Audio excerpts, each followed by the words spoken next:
ഈ പുഴയും കടന്നിന്റെ ഇന്നത്തെ എപ്പിസോഡിലേക്ക് എല്ലാവർക്കും സ്വാഗതം. വീഡിയോ ആദ്യമായി കാണുകയാണെങ്കിൽ സപ്പോർട്ട് ചെയ്ത് സബ്സ്ക്രൈബ് ചെയ്ത് ലൈക്ക് ചെയ്യാൻ മറക്കല്ലേ. ജയപാലൻ കള്ളപ്പരാതി നൽകിയിരിക്കുകയാണെന്ന് കാവേരി സിഐയോട് പറയുന്നുണ്ട്. കള്ളപ്പരാതിയോ? ആ ചെറുക്കന്റെ ദേഹത്തെ ചതവുകളും മുറിവുകളും ഞാൻ നേരിട്ട് കണ്ടത്. മെഡിക്കൽ റിപ്പോർട്ടിൽ ഡോക്ടർ നേരിട്ട് സാക്ഷ്യപ്പെടുത്തിയിട്ടുമുണ്ട്.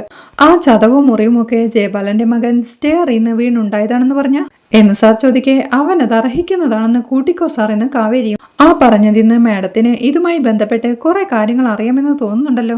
ക്രൂരമർദ്ദനം അർഹിക്കുന്ന രീതിയിൽ വിശാൽ എന്തെങ്കിലും ചെയ്തതായി മാഡത്തിന് അറിയാമെന്നുണ്ടെങ്കിൽ അത് പറയുന്ന സിഐയും. കാവേരിയും പറയുന്നുണ്ട്, ഇപ്പൊ മനസ്സിലായി സാർ, കൂടുതൽ കാര്യങ്ങൾ അറിയാവുന്നത് എനിക്കല്ല സാറിനാണ്. വിനീതേട്ടൻ വിശാലിനെ തല്ലിയിട്ടുണ്ടെങ്കിലേ അതിന്റെ കാരണം എന്താണെന്ന് സാറിന് നല്ല ഭംഗിയായിട്ട് അറിയാം. ജീവൻ പോയാൽ പോലും വിനീതേട്ടനോ ഞങ്ങളുടെ കുടുംബത്തിലുള്ളവരോ ആ കാരണം പറയില്ലെന്ന് സാറിനറിയാം. ആ ആത്മവിശ്വാസത്തിന്റെ പുറത്താണ് നിങ്ങളുടെ ഈ ക്യാറ്റ് ആൻഡ് മൗസ് ഗെയിമെന്നും വിനീതേട്ടന്റെ സത്യസന്ധതയും നിരപരാധിത്വവും തെളിഞ്ഞ പോലും നിങ്ങൾ അയാളെ വെറുതെ വിടാൻ പോകുന്നില്ലെന്നും മനസ്സിലായി. ജയപാലന്റെ പണത്തിന്റെ പവർ നമിച്ചിരിക്കുന്നു സാർ എന്നവൾ പറയുന്നത് കേൾക്കെ ഒരു ചിരിയോടെ എഴുന്നേറ്റ് സിഐ സാറും കൊച്ചു പെട്ടെന്നങ്ങ് കാര്യങ്ങൾ മനസ്സിലാക്കി കളഞ്ഞല്ലോ. കാര്യങ്ങളൊക്കെ അങ്ങനെയായ സ്ഥിതിക്ക് പെട്ടെന്ന് വീട് പിടിക്കാൻ നോക്ക്. ഇടിയും മഴയും ഒക്കെ വരുന്നുണ്ട്. കാലാവസ്ഥ തീരെ മോശമാണ്. വെള്ളപ്പൊക്കമുണ്ടായാലും അവൻ ഒഴുകി പോവാത്ത രീതിയിൽ ഞങ്ങൾ പെട്ടിയിലടച്ച് സൂക്ഷിച്ചോളാം എന്ന് പുച്ഛത്തോടെ സാറ് പറയേ. ഇതിനേക്കാളും വലിയ ഇടിയും മഴയുമൊക്കെ കാവേരി കണ്ടിട്ടുണ്ട് സാർ. പെട്ടിയിലടച്ച് സൂക്ഷിക്കുന്നത് കാവേരിക്ക് വേണ്ടപ്പെട്ട മുതലാണെങ്കിൽ എത്ര വലിയ വെള്ളപ്പൊക്കത്തിൽ ഒഴുകിപ്പോയാലും അത് കൊണ്ടുപോയവരെ കൊണ്ടു തന്നെ കാൽ ചുവട്ടിൽ കൊണ്ടുവന്ന് വെപ്പിക്കാനും എനിക്കറിയാം എന്നവൾ ദേഷ്യത്തോടെ പറയേ. ഓ ആയിക്കോട്ടെ എന്ന് പറഞ്ഞ് കൈ കൂപ്പുകയാ സാറും. സിഐയെ ദേഷ്യത്തോടെ എന്ന് നോക്കിയിട്ട് കാവേരി അവിടെ നിന്ന് നടന്നു പോവുകയാ. അവിടെ വിനീതിന്റെ അരികിലിരുന്ന് അവന്റെ തോളിൽ തലച്ചായ്ച്ച് സങ്കടത്തോടെ കരയുകയാ ഗംഗ. കാവേരി അങ്ങോട്ട് വന്ന്, വിനീതേട്ടാ ഞാനൊരു വക്കീലിനെ ഏർപ്പാടാക്കാം. സ്റ്റേഷൻ ജാമ്യം ബുദ്ധിമുട്ടാണെന്ന് പറയേ. വിനീതും ചിരിയോടെ, അതെനിക്കറിയാം. അത് കേൾക്കെ കാവേരിയും ഗംഗേച്ചി വിഷമിക്കാതെ എന്നവളെ ആശ്വസിപ്പിക്കുമ്പോഴേക്കും ആ പോലീസുകാരൻ അങ്ങോട്ട് വന്ന്, സംസാരിച്ചത് മതി എന്ന് പറയുന്നു. ഗംഗേച്ചി പോവാമെന്ന് കാവേരി വിളിക്കെ സങ്കടത്തോടെ കരയുന്ന ഗംഗയെ ആശ്വസിപ്പിച്ച് വിടുന്നുണ്ട് വിനീത്. പിന്നീട് രാത്രിയാകുമ്പോൾ സിറ്റൗട്ടിൽ നിന്ന് മഴ പെയ്യുന്നത് നോക്കി വിനീതിനെ കുറിച്ചുള്ള ഓർമ്മകളിലായിരുന്നു ഗംഗ. അന്ന് വീട് ജപ്തി ചെയ്ത് വീട്ടിൽ നിന്ന് ഇറക്കിവിട്ട സമയത്ത് വിനീത് ശാരദയെ ആശ്വസിപ്പിക്കുന്നത് അവൾ ഓർത്തെടുക്കുക. അമ്മായി, ചെറുതാണെങ്കിൽ ഒരു വീടുണ്ടെനിക്ക്. അതീ ഭൂമിയിൽ ഉള്ളിടത്തോളം കാലം തെരുവിലോ മുറ്റത്തോ ഉറങ്ങാൻ നിങ്ങളെ ആരെയും വിട്ടുകൊടുക്കില്ലേ വിനീത് എന്നവൻ പറഞ്ഞതും ആത്മഹത്യ ചെയ്യാനൊരുങ്ങിയ ഗംഗയെ ചേർത്ത് പിടിച്ച് മരണത്തിന് പോലും വിട്ടുകൊടുക്കാൻ എനിക്ക് മനസ്സിലെങ്കിലും അവസാനിപ്പിക്കാൻ തീരുമാനിച്ച ഈ ജീവിതം എനിക്ക് തന്നൂടെ. പൊന്നുപോലെ നോക്കിക്കൊള്ളാം ഞാനെന്ന് വിനീത് പറയുന്നതും അവൻ തന്റെ കഴുത്തിൽ താലി കെട്ടിയ നിമിഷങ്ങളിൽ മെല്ലാമോർത്ത് ഗംഗ സങ്കടത്തോടെ നിൽക്കുമ്പോഴാണ് കാവേരി അങ്ങോട്ട് വരുന്നത്. ഗംഗേച്ചി വിഷമിക്കേണ്ട ഗംഗേച്ചി, വിനീതേട്ടനെ നാളെ അവര് വിടും. നമ്മൾ വക്കീലിനെയൊക്കെ ഏർപ്പാടാക്കിയിട്ടുണ്ടല്ലോ എന്ന് കാവേരി അവളെ ആശ്വസിപ്പിക്കേ. വിനീതേട്ടനെ അവര് തല്ലോ കാവേരി എന്ന് സങ്കടത്തോടെ അവൾ ചോദിക്കുന്നുണ്ട്. ഇല്ലെന്ന് നിവിൻ മുകളിലുള്ള ഓഫീസേഴ്സിനോടൊക്കെ വിളിച്ച് പറഞ്ഞിട്ടുണ്ട്. അതുകൊണ്ട് വിനീതേട്ടനെ ആരും തൊടില്ല എന്ന് കാവേരി പറയേ. അവരൊക്കെ വേറെ സ്റ്റേഷനിലല്ലേ, അവരറിയാതെ ഇവിടെയുള്ളവരെ വിനീതേട്ടൻ എന്തെങ്കിലും ചെയ്യോ എന്ന് സങ്കടത്തോടെ ഗംഗ ചോദിക്കേ. അങ്ങനെയൊന്നും ഉണ്ടാവില്ല ഗംഗേച്ചി എന്ന് കാവേരിയും. വിനീതേട്ടന് ഇങ്ങനെയുള്ള കാര്യങ്ങൾക്ക് പരിചയമുണ്ടോന്ന് പോലും സംശയമാ കാവേരി. ഒരു പാവം അത് എന്ന് ഗംഗ പറയേ. നമുക്ക് പരിചയമുള്ള കാര്യങ്ങളൊക്കെയാണോ ഗംഗേച്ചി നമ്മൾ ഇതുവരെയൊക്കെ അനുഭവിച്ചിട്ടുള്ളതൊക്കെ?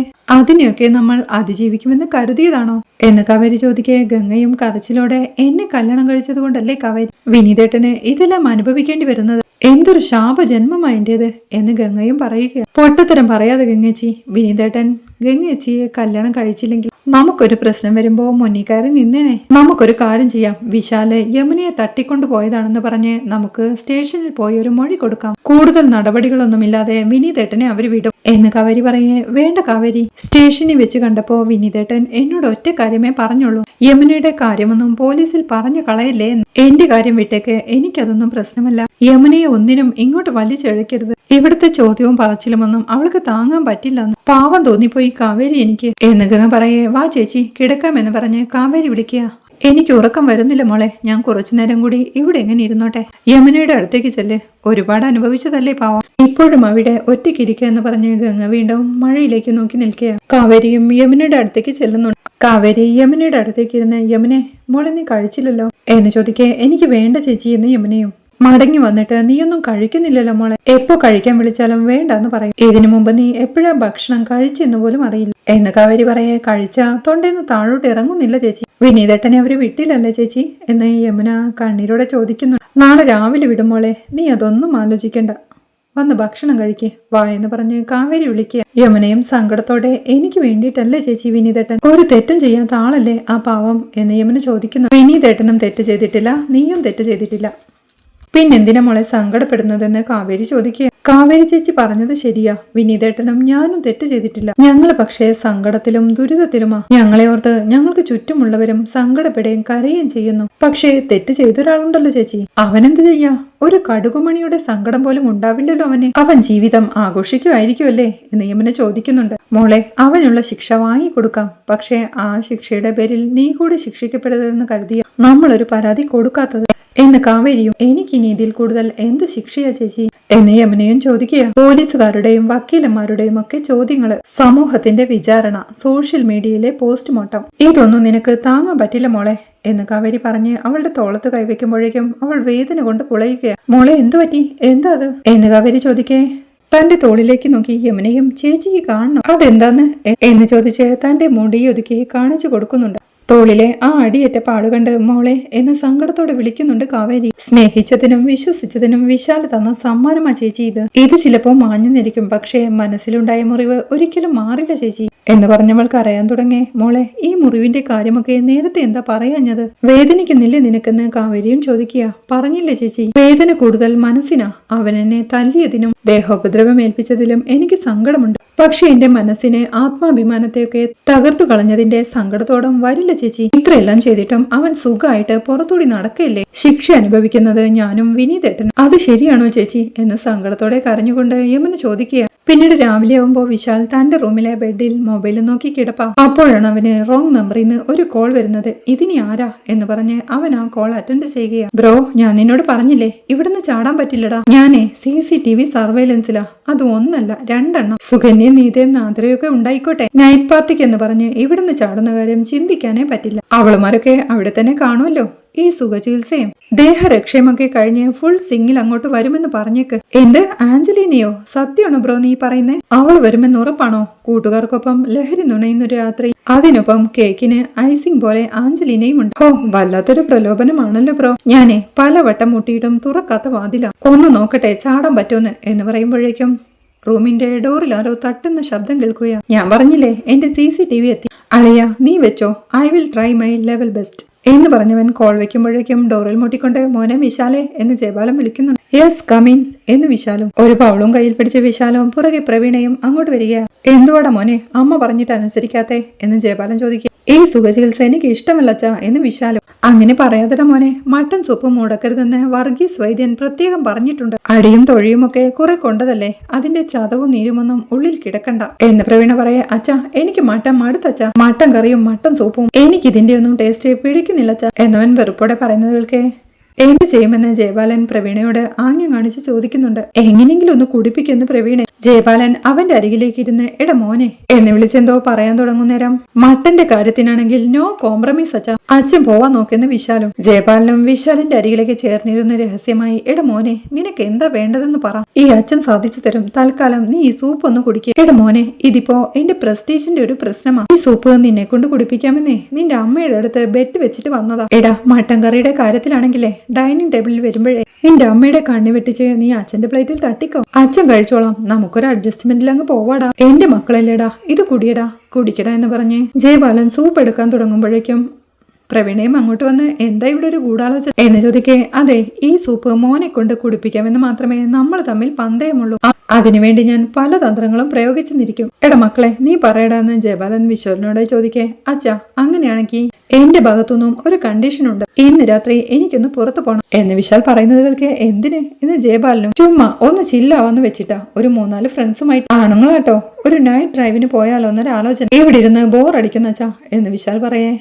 നോ ആൽക്കഹോൾ എന്ന് ജയബാലനും പറയുന്നു. ജയബാലന്റെ തലയിൽ കൈവച്ച് സത്യമച്ചാ സത്യമെന്ന് വിശാലും സമ്മതിക്കുന്നുണ്ട്. എന്നാലേ ഞാൻ സെറ്റാക്കി തരാം, അമ്മ അറിയാതെ എന്ന് ജയബാലൻ പറയുന്നത് കേൾക്കെ വിശാൽ സന്തോഷത്തോടെ അച്ഛനെ ചേർത്ത് പിടിക്കുക. അപ്പോഴേക്കും ജയബാലനൊരു കോൾ വരുന്നുണ്ട്. വിശാലിന് സൂപ്പ് എടുത്തു കൊടുത്ത് കുടിക്കാനായി പറഞ്ഞ് ജയബാലൻ ആ കോൾ അറ്റൻഡ് ചെയ്യാനായി പോവുകയാണ്. ജയബാലൻ കോൾ എടുക്കുമ്പോഴേക്കും അപ്പുറത്ത് CI ആയിരുന്നു. പറഞ്ഞു വിപിൻ സാറേ എന്തൊക്കെ വിശേഷം എന്ന് ജയബാലനും ചോദിക്കുന്നുണ്ട്. ജയബാലൻ സാറേ, ചെറിയൊരു പ്രശ്നമുണ്ട്, സാർ ഒന്ന് ഇങ്ങോട്ട് വരേണ്ടി വരും, കൂട്ടത്തില് വിശാലിനെ കൂടി കൂട്ടിക്കോ എന്ന് സാറ് പറയുന്നു. എന്റെ പൊന്നു സാറേ, എനിക്കിന്ന് ഒരുപാട് പരിപാടിയുള്ള ദിവസമാണ്. ഈ ക്ലബിന്റെ വക ദരിദ്രവാസി പിള്ളേർക്കുള്ള പഠനോപകരണങ്ങളുടെ വിതരണമേ നാളെയോ മറ്റോ നോക്കാം സാറേ എന്ന് ജയപാലനും. പറ്റില്ല സാറേ, സാർ ഇപ്പൊ ഇങ്ങോട്ട് വന്നില്ലെന്നുണ്ടെങ്കിൽ എനിക്ക് ഫോഴ്സുമായിട്ട് അങ്ങോട്ട് വരേണ്ടി വരും. വിശാലിനെ കൈവിലങ്ങ് വെച്ച് ഞങ്ങളെ ജീപ്പിൽ കയറ്റിക്കൊണ്ടുവരുന്നത് സാറിന് അത്ര സുഖമുള്ള കാഴ്ചയായിരിക്കില്ല എന്ന് സാറ് പറയേ. അതെന്തോന്നാ വിപിൻ സാറേ, ജയപാലിനെ കുത്തിന് പിടിച്ച് പോലീസ് സ്റ്റേഷനിൽ കൊണ്ടുപോകാൻ മാത്രം വലിയൊരു പ്രശ്നം എന്ന് ജയപാലൻ പുച്ഛത്തോടെ ചോദിക്കുക. ഇതൊരു ഒന്നൊന്നര പ്രശ്നം തന്നെയാ ജയപാലൻ സാറേ, എന്നെ കൊണ്ട് ഒറ്റയ്ക്ക് കൂട്ടിയാൽ കൂടില്ല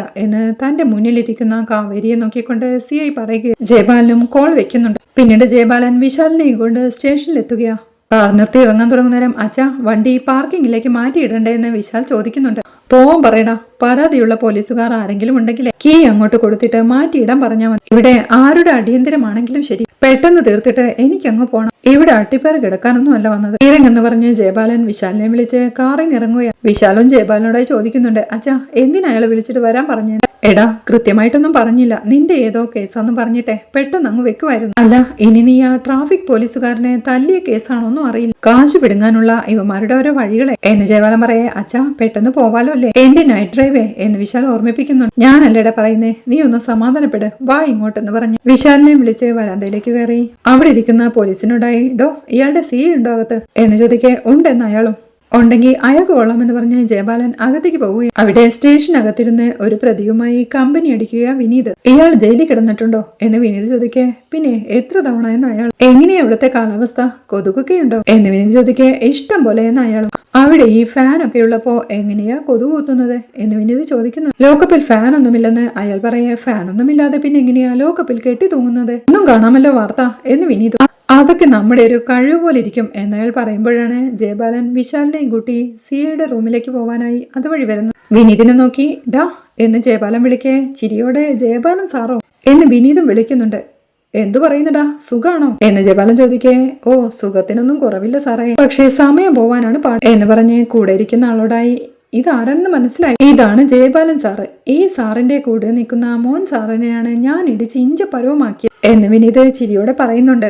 അത് കേട്ട് ജയപാലനും ദേഷ്യത്തോടെ, ഡാ പരിഹാസമൊക്കെ എനിക്ക് മനസ്സിലാവുന്നുണ്ട്, പക്ഷേ നീ ശരിക്ക് സുഖിക്കാൻ പോകുന്നതേ ഉള്ളൂ. ജയിലിൽ കിടന്നേ നിന്റെ വേരിറങ്ങും. എടാ ഈ രാജ്യത്ത് പറ്റുന്ന എല്ലാ വകുപ്പുകളും നിന്റെ തലയിലോട്ടങ്ങ് ചാർത്തി തരും എന്ന് ജയപാലൻ ഭീഷണിപ്പെടുത്തുന്ന കേൾക്കെ വിനീതും കൈകൂപ്പിക്കൊണ്ട്, അയ്യോ സിനിമയിലെയും സീരിയലിലെയും ഡയലോഗ് പറയുന്നത് പോലെ വകുപ്പൊന്നും കാണാതെ പഠിച്ച് പറയില്ലേ ജയപാലൻ സാറേ. അതൊക്കെ CI സാറ് പലവട്ടം പറഞ്ഞു കേട്ട് എന്റെ തല മരവിച്ചിരിക്കുക. സാഹചര്യമൊക്കെയായി ഞാൻ അങ്ങ് പൊരുത്തപ്പെട്ടു. കുറ്റം ചെയ്തതല്ലേ, ഞാൻ കിടന്നോളാൻ ചെയ്യില്ല. പുതിയ കൂട്ടുകാരെയൊക്കെ പരിചയപ്പെട്ട് വരുന്നുണ്ട് എന്ന് പറഞ്ഞ് തന്റെ കൂടെ ഇരിക്കുന്ന ആളെ ചേർത്ത് പിടിച്ച്, ദേ ഇത് ദാവീദ്, ഈ സാറിനെ മോഷണമാണ് തൊഴില്. സാറിനോട് ഞാൻ ജയിലിലെ സാഹചര്യമൊക്കെ ചോദിച്ച് മനസ്സിലാക്കി വരുമായിരുന്നു. നമ്മളൊരു പുതിയ വീട് വെക്കുമ്പോഴോ വീട് വാടകയ്ക്ക് എടുക്കുമ്പോഴോ ചുറ്റുവട്ടത്തൊക്കെ ഒന്ന് അന്വേഷിക്കാറില്ലേ കിടപ്പാടം കൊള്ളാവോന്ന്? അതുപോലെ കുറച്ചു കാലം താമസിക്കാനുള്ളതല്ലേ എന്ന് വിനീത് ചിരിയോടെ പറയുന്നുണ്ട്. നിന്റെ ആ കിടപ്പാടത്തിലെ താമസേ ഞാൻ ഒന്നുകൂടി സുഖാക്കി തരുന്നുണ്ടടാ. അല്ല ഈ നടടിയെന്ന് കേട്ടിട്ടുണ്ടോ നീ? അവിടുന്ന് തുടങ്ങും, നിന്റെ അണപ്പല്ലടിച്ച് ഇളക്കും എന്ന് ജയപാലൻ ഭീഷണിയോടെ പറയേ. വലത്തെ സൈഡ് നോക്കി അടിക്കാൻ പറയണം സാറേ, അവിടെയാ ഒരു പല്ലിളകിയിരിക്കുന്നത്, എടുക്കണമെന്ന് കുറെ നാളായി വിചാരിക്കുന്നു, ഒരു സഹായമാവും എന്നവൻ പരിഹാസത്തോടെ പറയുന്നുണ്ട്.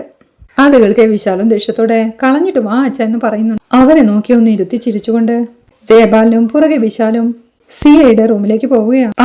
അനുവാദം ചോദിച്ച് അകത്തു കയറി ജയപാലൻ ചോദിക്കുന്നുണ്ട്, എന്തോന്നാ വിപിൻ സാറേ ഇത്രയ്ക്ക് അത്യാവശ്യമായി എന്നെ ഇങ്ങോട്ട് വിളിച്ചു വരുത്തിയത്, ആരുടെ അടിയന്തരത്തിന് വേണ്ടിയിട്ടാ എന്ന് ജയപാലൻ ചോദിക്കുമ്പോഴേക്കും കസേരയിൽ ഇരിക്കുന്ന കാവേരിയും തിരിഞ്ഞു നോക്കി, ഇതെന്റെ വക അടിയന്തര ആവശ്യമാണ് ജയപാലൻ സാറേ എന്ന് പറയെ ഞെട്ടലോടെ നോക്കി നിൽക്കുന്ന ജയപാലനെ കാണിക്കുന്നിടത്താണ് ഈ എപ്പിസോഡ് അവസാനിക്കുന്നത്.